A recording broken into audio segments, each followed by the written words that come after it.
Se cumple un año desde que el presidente de El Salvador, Nayib Bukele, convocó a la Asamblea Legislativa de ese país para que votara a favor de un decreto de emergencia que estaría vigente por 30 días. La idea de este proyecto era reducir la violencia a nivel nacional que está relacionada con las pandillas. Desde entonces, el estado de excepción ha sido extendido en 12 oportunidades. Esto implica la suspensión de garantías constitucionales y, según reportan algunos organismos y algunas ONG, ha habido abusos contra los derechos humanos por parte de las fuerzas de seguridad de ese país centroamericano. Más detalles de lo que sucede en El Salvador en el siguiente reporte que preparó la redacción de France 24. Veamos. El país donde la seguridad y el temor convergen. Los salvadoreños cumplen un año desde el inicio de la guerra contra las pandillas. Muchos de los habitantes celebran mejores condiciones de seguridad en sus calles. Y no ha habido otra mejor que esa, la seguridad que está hoy, porque anteriormente era difícil sobrevivir. Salía uno y no sabía si volvía a llegar a regresar a la casa otra vez. Fue el 27 de marzo del 2022 cuando el gobierno estableció un régimen de excepción como respuesta a 87 homicidios perpetrados durante 3 días. Y aunque la versión oficial es el combate al crimen organizado, medios locales revelaron que la violencia fue el resultado de la ruptura de un pacto secreto entre el gobierno y las pandillas. Según cifras oficiales, la medida ha dejado más de 60.000 pandilleros detenidos, pero organismos locales reportan más de 3.000 detenciones arbitrarias. Incluso denuncian que 72 personas murieron en custodia del Estado. Hay jóvenes que están en las cárceles que no están sin hacer nada, sin haber cometido un delito, simplemente porque iban en las calles, porque le cayó mal al policía, al soldado, se lo llevaron. Amnistía Internacional y otros organismos critican los métodos del presidente Nayib Bukele, cuya campaña de seguridad le da puntos en las encuestas. Pero dentro de las prisiones, algunos funcionarios creen que las pandillas no están desarticuladas y que podrían actuar en venganza en cualquier momento. De estos 60 a 66.000 personas que han sido detenidas, cerca del 90% de los casos, las personas han sido detenidos por periodos prolongados en prisión provisional y no han tenido oportunidad para que un juez conozca cada uno de los casos. La llegada masiva de personas detenidas también ha provocado que El Salvador sea hoy en día el país con la tasa de encarcelamiento más alta del mundo. También recordemos un hecho que no es menor, la apertura de esa megacárcel llamada el Centro de Confinamiento del Terrorismo. Las acciones, las cifras, el proceder ha convertido esta medida de emergencia que era temporal, en toda una estrategia de seguridad que ante los ojos de muchos ciudadanos funciona. Las cifras de disminución de la violencia así lo respaldan, pero otros tienen otro factor para analizar, por ejemplo, el alto costo, las violaciones a los derechos humanos, las denuncias de hacinamiento y también el maltrato a los detenidos, entre otros aspectos. La estrategia comienza también a ganar seguidores, no solamente dentro de El Salvador, sino que también muchos sectores políticos y sociales de otros países de la región han comenzado a mirar en detalle, con lupa, esta rigurosa medida para ver su posible instauración en otros países, entendiendo que la inseguridad y la violencia en general son un problema que aqueja a prácticamente todos los países de América Latina y que no ha habido ni un gobierno de derecha o de izquierda, dictadura o democracia que lo haya podido combatir de manera efectiva. ¿Es la estrategia de El Salvador entonces la fórmula para combatir la inseguridad? Pero ¿a qué costo? Ya lo vamos a ver en este caso en particular. Un año después de haber sido instaurado el estado de excepción en El Salvador, hoy en el debate de France 24 lo analizamos, sus pros, sus contras y cómo la estrategia ha significado un imbatible liderazgo en los índices de popularidad, como decía el reportaje del presidente Nayib Bukele. Para conversar sobre este tema hemos invitado a Eva Lardizábal. Ella es directora del Centro Ariane Arts para América Latina del Atlantic Council. Ella se encuentra en la ciudad de Washington, en los Estados Unidos. Desde San Salvador, la capital de El Salvador, se conecta Abraham Abrego. Él es director de litigio estratégico de la ONG Cristosal y también me acompaña en el estudio de France 24 24, Carlos Andrés Arias. Él es docente de la Maestría de Comunicación Política de la Universidad Externado de Colombia. Él se encuentra aquí con nosotros en el estudio de France 24 en la capital colombiana. Nuestros televidentes también hacen parte de este debate. Usted ya lo sabe, puede dejar sus comentarios y todas sus preguntas a través de las redes sociales. Estamos en Twitter, en Facebook, también en Instagram. Nos encuentran como @France24-ES, la etiqueta para que dejen los comentarios, numeral el debate F24, todo pegado, todo junto. Y a mí me encuentran en Twitter como @Santilogo. No olviden también que todos los contenidos de este programa también están disponibles en Apple Podcast, en Spotify, en Deezer y en TuneIn. Comienzo entonces dándole la bienvenida a Eva en la ciudad de Washington. Eva, gracias por estar con nosotros aquí en el programa, en el debate de France 24. Y punto de partida para esta discusión, el balance que hace usted de este año de estado de excepción en El Salvador y esta estrategia para disminuir los índices de inseguridad en El Salvador. Bienvenida. Bueno, muchas gracias, Santiago, por la invitación al programa. Es un placer y un saludo especial a todos los televidentes. Bueno, desde mi punto de vista y como lo estamos viendo ahorita en Washington, D.C., estamos viendo en un punto global, todas las personas, donde estamos acostumbrados a digerir la información y leer las noticias a la velocidad de la luz. Y este mismo sentimiento se ve en la política. Uno, cuando como presidente entra al poder, teniendo 4, 5, 6 años para lograr las metas de política que uno asume y uno promete cuando se postula. Y Nayib Bukele entró al poder con un grave problema, un alto índice de homicidios que estaban como al 36%, o el 36 por cada 100,000 habitantes. Y teniendo 4, 5, 6 años, en su caso 5 años, para reducir ese problema, resolvió a implementar políticas a corto plazo, en este caso políticas de mano dura, unas que no son sostenibles e históricamente no han sido sostenibles. ¿Qué pasa con estas políticas de mano dura? Facilitan las violaciones de los derechos humanos, como usted ya lo dijo, y van en el detrimento de la democracia. ¿Pero son efectivas en reducir el homicidio? Sí. Sin embargo, no piensan qué va a pasar a los 5, 10, 15, 20 años de cuando Nayib Bukele ya no está en el poder. Entonces, es una manera de poder ver a largo plazo cómo se puede solucionar este problema. Punto de partida, Eva, punto de partida de nuestra invitada en la ciudad de Washington. Paso a darle la palabra a Abraham en la ciudad de San Salvador. Su opinión sobre el balance que usted hace de este año de excepción, de lo que ha significado esto para la democracia salvadoreña y los resultados que esta política de seguridad, si se le puede llamar así, ha tenido para el presidente Bukele. Bienvenido. Gracias, muy buenas tardes. Gracias por la invitación. Nosotros valoramos este primer año de régimen de excepción con un balance negativo. Creemos que se suma al retroceso de la institucionalidad democrática que venía teniendo el gobierno del presidente Bukele y sobre todo porque ha generado miles de violaciones de derechos humanos y sobre todo una práctica de desmontaje de las garantías judiciales que ha hecho que en El Salvador prácticamente ahora la detención sea hecha con arbitrariedad y sin control judicial.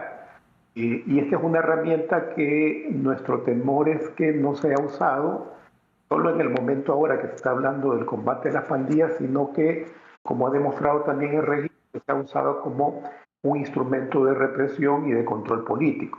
Y esto prácticamente no solo es el régimen, sino que hay que recordar que en este año también ha habido un conjunto bastante acelerado de reformas legales que han vuelto permanente algunas de las prácticas que hemos vivido en el régimen. Entonces, en términos generales, el costo para la sociedad salvadoreña que va a tener régimen es sumamente grave y yo cuestiono que el régimen sea el que podemos decir que ha aprovechado la reducción de la criminalidad de las pandillas.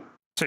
Y aquí en el estudio de France 24, para terminar esta primera ronda, Carlos Andrés, bienvenido, un gusto tenerlo acá en el programa. Su opinión de este primer año. A mí me parece que el análisis tiene que partir de donde usted hace la pregunta, y es la democracia. Yo no creo que pueda existir democracia cuando hay violaciones flagrantes a los derechos humanos y al derecho internacional humanitario. Entonces, efectivamente, y concuerdo con Eva, que la medida de Bukele reduce el número de homicidios, reduce la violencia en las calles, reduce la violencia urbana, incluso perimetral en algunas áreas de diferentes capitales en el país. Sin embargo, yo creo que no se puede hacer un balance positivo de la democracia en Salvador y tiene que haber un análisis posterior, seguramente en el siguiente segmento, de lo que impacta en la región y lo que impacta en la percepción, no solamente de los habitantes, sino de todo el continente. Y para cerrar mi observación sobre este primer punto, yo creo que más allá de los efectos democráticos, es un efecto social que va a derivar en otras generaciones, en resentimientos que no hemos visto todavía, los resentimientos de los hijos, de los hermanos, de esas personas que han sido capturadas quizás sin pruebas. Quizás sin pruebas. Eso es, pensando un poco a futuro, lo vamos a analizar, lo tengo dentro de la agenda. Carlos Andrés, hago la ronda a la inversa. Le pregunto ahora a Abraham, quiero llevar esto de adentro hacia afuera. Aparentemente las cifras acompañan esta política, digámoslo, de seguridad que ha instaurado el presidente Bukele. ¿Cuál es la percepción para el salvadoreño de a pie, en el día a día, en sus actividades cotidianas? ¿Se siente por lo menos en la capital, en San Salvador, se siente una ciudad mucho más segura? ¿Ustedes van más tranquilos por la calle, Abraham? Efectivamente hay una percepción de la población, sobre todo en territorios donde antes había un control fuerte de las pandillas, hay una percepción de mayor seguridad. Entonces sí, efectivamente eso se está dando en algunas zonas. Pero eso no quiere decir, porque nosotros que llevamos, por ejemplo, casos de desplazamiento forzado, que haya disminuido en otros territorios la intervención de pandillas. Por ejemplo, en este periodo nosotros hemos identificado 400 personas que se han desplazado por violencia. En su mayoría son de pandillas, pero un dato importante es que ha aumentado la gente que se desplaza ya no por razón de las pandillas, sino que por razón de la policía o los militares debido a acoso policial o abusos de derechos humanos. Entonces, hay una percepción de seguridad de la población porque visiblemente hay un retroceso en la actividad de pandillas, pero ojo que creo que hay que esperar todavía un tiempo sobre cómo se puede reconvertir este fenómeno criminal. Y hay que decir que todavía hay problemas de violencia en El Salvador. Claro, la violencia no se ha terminado por completo, hay una reducción, y justo eso me lleva a hacerle a Eva la pregunta si estas cifras que presenta el gobierno, que se volvió prácticamente su tema abanderado, el logro de gestión ha sido esta reducción el índice de criminalidad, sobre todo por ese repunte que hubo un par de años atrás. ¿Se puede confiar en estas cifras? ¿Se puede confiar en los reportes que hay por parte del gobierno, o esto tiene un componente de propaganda?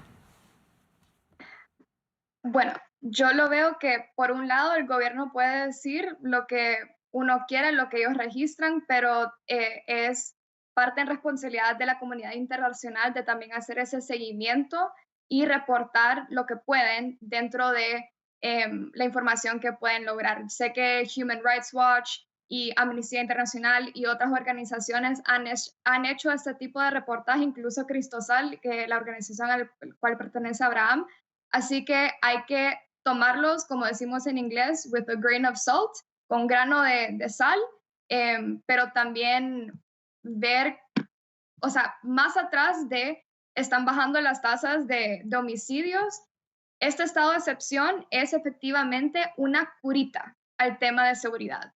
No se están abordando los problemas fundamentales del que sufre El Salvador. ¿Cuáles son estos problemas? La desigualdad, la informalidad, la falta de educación, la marginalización, las altas tasas de pobreza, que muchas de las áreas donde se han visto esos estados de excepción sufren y históricamente han sufrido. Entonces, uno se pone a pensar, bueno, cuando casi el 2% de la población se encuentra encarcelada, muchos de ellos que en cualquier otra alternativa pueden ser parte de la fuerza laboral, uno se pone a pensar en, bueno, por un lado puede ser, sí, estoy viendo de reelegirme en el 2024, pero al igual no hay garantías que pueda ser reelegido. Claro, no hay garantías. Carlos, aquí para terminar esta ronda, de acuerdo a lo que dice Eva, el problema es de fondo y aquí se está poniendo una cura sobre un problema que es grave, pero es superficial. El Salvador, y no solamente este país de Centroamérica, sino buena parte de los países de Latinoamérica, trabajan poco en estos problemas de fondo, ¿o qué opinión tiene usted? Mire, yo voy a intentar parafrasearlo de una manera muy coloquial y espero que la audiencia me perdone. Es cuando las parejas están peleando, están casadas, están peleando y están a punto de divorciarse y suponen que vendiendo el sofá de la sala en donde discutían van a solucionar sus problemas y van a seguir adelante con la relación.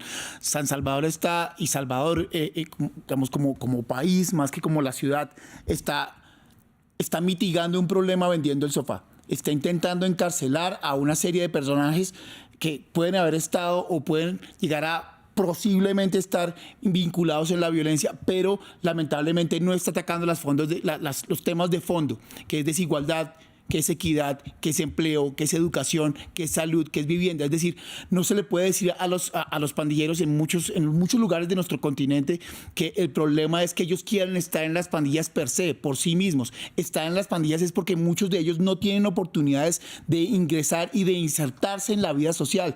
Y más allá del ejercicio de la productividad, del llamado éxito de la productividad, es insertarse en una vida social que los respete, que les dé dignidad. Y por eso acuden a este tipo de ejercicios tribales. Entonces yo creo que el gran problema es que estamos vendiendo el sofá cuando verdaderamente tendríamos que ir a una terapia de familia, a una terapia en la cual el Estado salvadoreño empiece a pensar en soluciones de mediano y largo plazo para reconstituir a la sociedad. Claro, y ver el problema de fondo. Hago la ronda a la inversa, continúo con usted, Carlos, y ya lo estábamos mencionando en la introducción y en algunos de los comentarios que ustedes estaban haciendo, y es el deterioro de la democracia. Hay alertas y organismos internacionales ya lo han denunciado. Aquí estas alertas a nivel internacional se emiten simplemente para darlas a conocer, o hay un llamado de atención serio a las autoridades, al gobierno del presidente Bukele, diciéndole: está logrando usted tener ciertos números favorables, pero esto está teniendo un alto costo en la institucionalidad y en la democracia.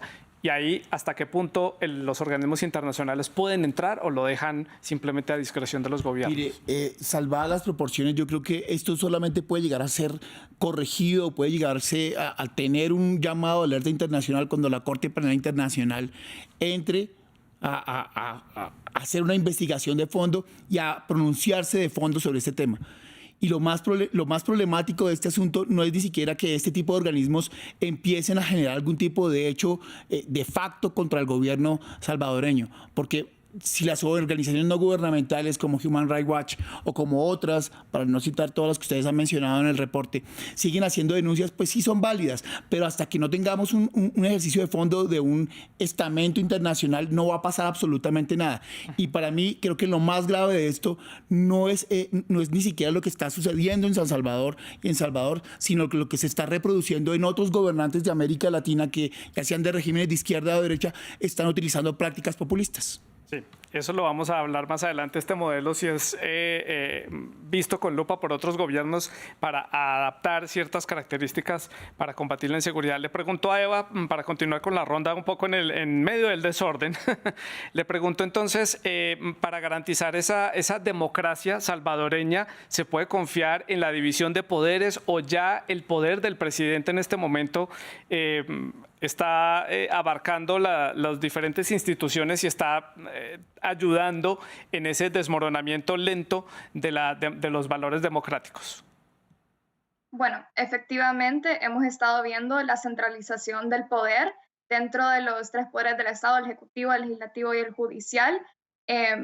Sí, con esta centralización del poder uno se pone a pensar, bueno, ya Nayib Bukele anunció que va a buscar la reelección, sin embargo es contra la Constitución, y ya que eso se puede hacer, uno se pone a pensar, bueno, es posible hacer cualquier cosa dentro de esa centralización del poder.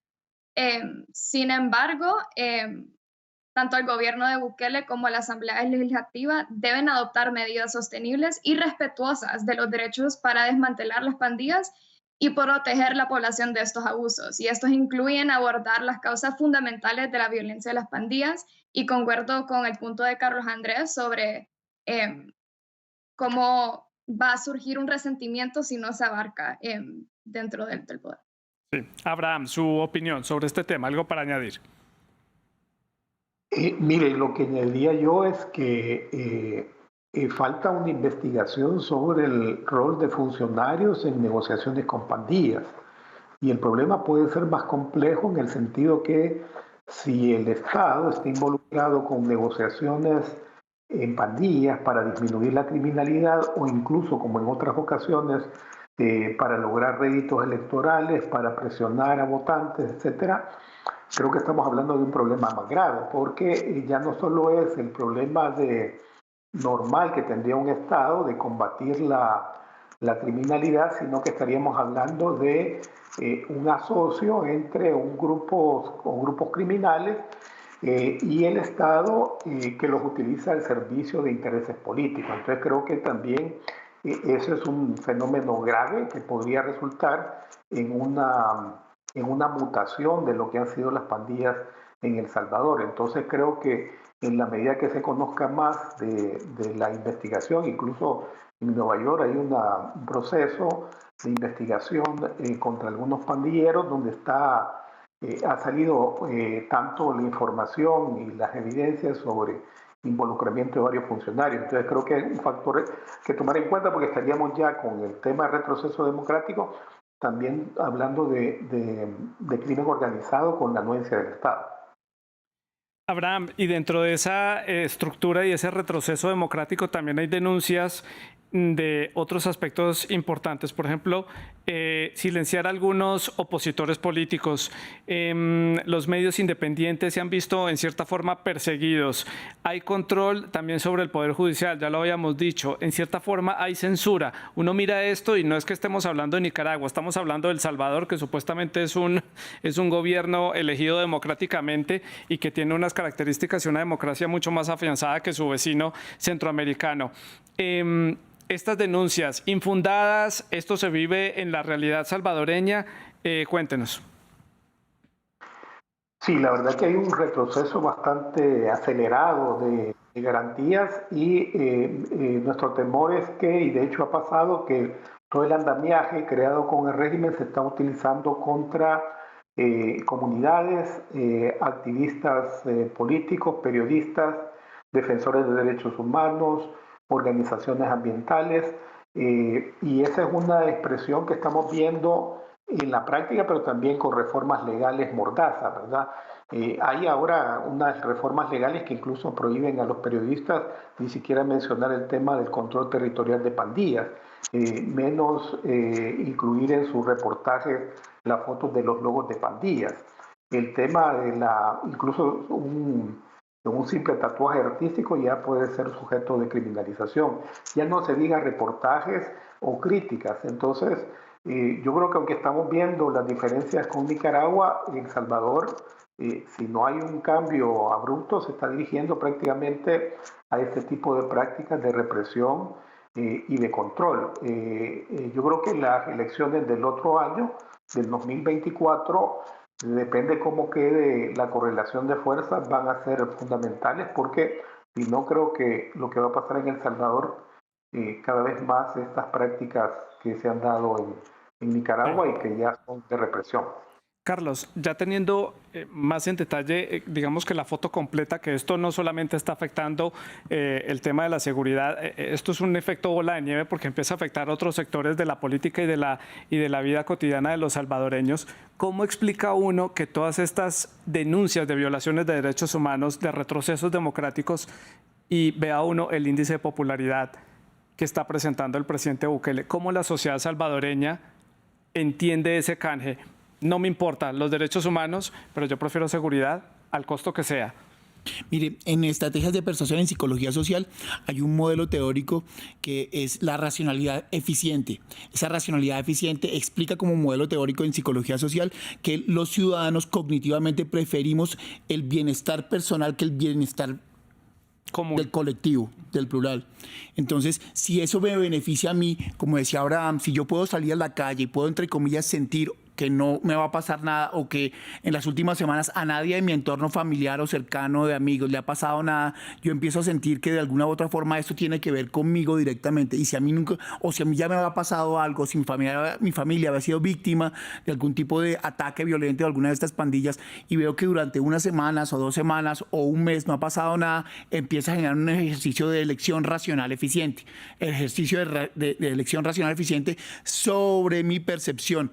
No importa la de los demás, es decir, no importa si se están violando tratados internacionales, no importa si esto está generando un populismo que no sé, que esa medida de, entre comillas, de política pública no se puede sostener en el tiempo, no importa qué pasa con esas personas que están en las cárceles, lo importante es que mi vida en el día a día esté bien. Y ahí creo que el ejercicio de los medios de comunicación, de organizaciones no gubernamentales, tiene que empezar a desarrollar una estrategia más allá de lo jurídico, en lo comunicacional para esas personas que están allí, para que entiendan la gravedad de lo que están sufriendo más allá del día a día y la fotografía de la encuesta. Y que entiendan que pueden estar metiéndose en un callejón sin salida. Eva, su opinión sobre este tema del índice de popularidad, envidiable por cualquier punto que usted lo mire, por parte de cualquier mandatario, sobre todo en la región de América Latina, pero ¿a qué costo? Bueno, efectivamente concuerdo 100% con lo que dijo Carlos Andrés sobre cómo las personas perciben este bienestar personal sobre el bienestar colectivo. Y regresando a mi primer punto, las personas tienen una vista a corto plazo en vez de a plazo a largo futuro. plazo. A largo plazo, exactamente. Uno entra, o sea, Bukele entrando como presidente tiene 5 años para resolver su tema de altas tasas de homicidio y va a hacer lo que sea para reducirlo. Y uno como ciudadano ve que está rindiendo frutos hoy mismo, mañana, en vez de a 5, 10, 15 años. Entonces uno dice, bueno, la estoy pasando súper bien porque me tengo que preocupar de las futuras generaciones que van a tener que vivir por una incertidumbre, porque uno no sabe si estas políticas de estado de excepción van a seguir en 10, 15, 20 años. Y volvemos al tema de qué pasa si estas políticas terminan. No hay políticas para reinserción social de esas 60,000 personas que están encarceladas. ¿Qué se van a hacer con esas personas? Entonces es un punto muy, muy importante que tener en mente. Claro, puede ser un problema aún más grande el día de mañana.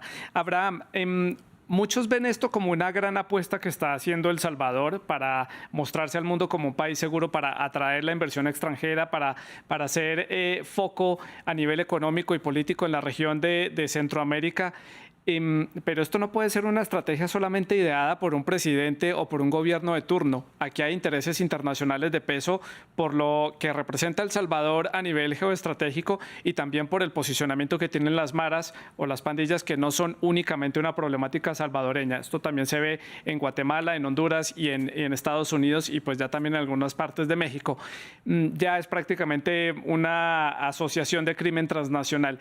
¿Quién le asesora a este gobierno este tipo de medidas? ¿Quién puede estar detrás de esta estrategia del presidente Bukele para sacar esto adelante? ¿Estados Unidos, comunidad internacional, qué sé yo? Usted me dirá. Es difícil saberlo, aunque hay que decir que el presidente ha estado rodeado de asesores venezolanos, incluso del grupo de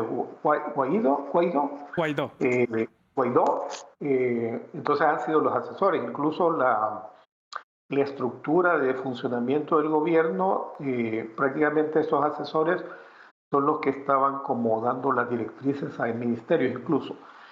Entonces, pero es difícil saber si atrás hay una estructura, pero lo que sí yo creo que en los últimos años hay toda una corriente de articulación de una especie de populismo que ha surgido en la región con varios mandatarios con esta línea de posiciones extremas, que creo que de alguna manera hay una articulación y comparten estrategias, digamos. Sí.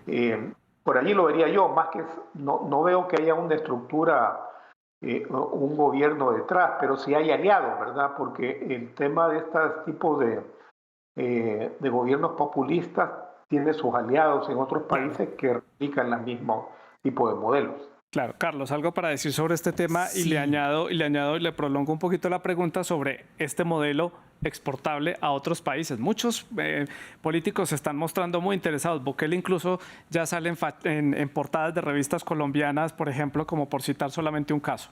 Mire, lo que usted dice es muy importante y quiero citar un estudio que se hizo monográfico para optar por el título de Magíster en Comunicación Política en el externado. Una serie de estudiantes hicieron un ejercicio muy interesante en el cual acompañamos todo el ejercicio de publicación de trinos en Twitter de Nayib Bukele antes de que fuese electo, 2 meses antes de que fuera electo y 2 meses después de que fuera electo. Y la palabra seguridad y todas las palabras y emociones asociadas a seguridad, autoridad, fueron parte constitutiva y fundamental de su discurso. Esto básicamente lo menciono para señalar que todos los regímenes de derecha del continente están viendo en ese modelo narrativo, en ese modelo de exposición, de show mediático, una alternativa para conseguir réditos a corto plazo entre los ciudadanos y los electores, que en América Latina, lastimosamente, uno de los temas más frágiles es la seguridad. Sí. Y de esa manera quiero empezar a responder ya y cerrar la pregunta. El tema de la exportación del modelo y de las alternativas y las medidas que ha implementado Bukele son altamente peligrosas en gobiernos con altísima polarización como los que estamos viviendo en América Latina. Ejemplo de ello, Colombia, Argentina, Ecuador, Chile y Venezuela, es decir, todo el continente. Todo el continente está expuesto a una gran polarización y cuando hay un gobernante que es exitoso moviendo en exacerbar emociones en esa polarización, básicamente se convierte en referente. En el referente. Eva, ¿algo para decir sobre este tema? Bueno, lo único que quiero añadir es que, bueno, del lado de Estados Unidos y el gobierno estadounidense ha visto históricamente a El Salvador y Guatemala y Honduras también como los exportadores de migrantes. Y eso crea un problema para los Estados Unidos de seguridad e interés de su país. Y bueno, de mi lado y como yo lo veo, es que los Estados Unidos no ha sido tan vocal en cómo está viendo el detrimento de los derechos humanos en El Salvador, porque se ve que hay una baja tasa de migración en el 2022 por parte de migrantes salvadoreños. Entonces uno puede decir, bueno, si no estoy atrayendo migrantes, ¿por qué denunciarlos de una manera más vocal? Claro. Entonces sí es un problema que estamos viendo. Claro, si está funcionando para los intereses de un país, como por ejemplo Estados Unidos en este caso, pues ¿por qué denunciarlo y por qué decir que no está funcionando? Vamos llegando a la parte final de este programa y quiero hablar y cerrar con lo que viene a futuro. Y lo más inmediato son esas elecciones presidenciales de febrero del 2024. Prácticamente ya el país está en etapa preelectoral. ¿Qué tanto va a jugar este tema de la seguridad, este acierto que ha tenido él en esta política, el presidente Bukele, en el tema electoral? ¿Cómo lo ve Abraham?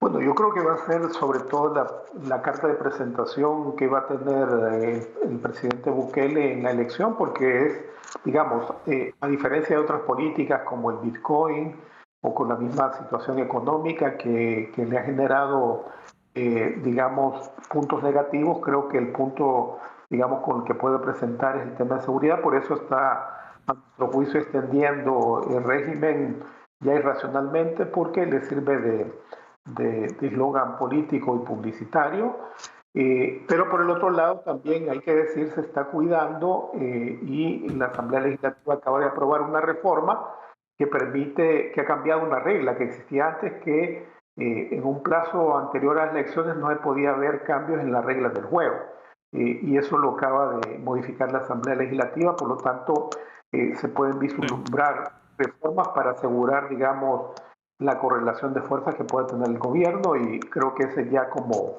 por si hay un escenario negativo, está tratando de cuidarse por el lado de este tipo de reformas. Eva, su opinión sobre este tema y también para modo de cierre y conclusión. Bueno, siento que este tema de seguridad va a ser así como dijo Carlos Abraham, una carta de presentación. Va a ser el punto focal de su plan de gobierno viendo hasta 2029, porque lo va a vender a la población como, bueno, yo rindo resultados y si confían en mí por los próximos 5 años voy a rendir aún más resultados. ya está haciendo más promesas, tanto como bajar los impuestos al tech y hacer de El Salvador un tech hub. Sí. Y sí, bueno, si logró bajar las tasas de seguridad, quizás va a crear un tech hub de El Salvador por cualquier medida posible. Entonces, va a ser un punto focal y sí, a ver. Por lo menos la atención internacional y que la gente está hablando de El Salvador lo ha logrado hacer en diferentes, no solamente por el tema de seguridad, sino en otras áreas, pero ha logrado llamar la atención por parte de la comunidad internacional. Carlos, para el cierre del programa, su conclusión y lo que puede ser esto para las elecciones del 2024. Mire, yo lamentablemente veo un inminente ganador. Yo no veo fácil y no veo en este momento ni siquiera hay un actor que pueda hacer la oposición. Un actor político relevante con, digamos, con algún tipo de incidencia electoral y de participación política electoral en los ciudadanos que esté en contra de Nayib Bukele. Yo pienso que tenemos de nuevo otro mandato de él, y lo que más me parece grave no es que él vaya a ganar, porque creo que es prácticamente lo obvio a partir de la herramienta de populismo que jugó. Yo lo que veo lamentablemente es que hoy no se ha construido una narrativa que le pueda a él y a lo que él representa generar una antítesis electoral. Y si eso no se despierta rápidamente en Salvador, vamos a tener Bukele para rato o hasta que él quiera salir del poder.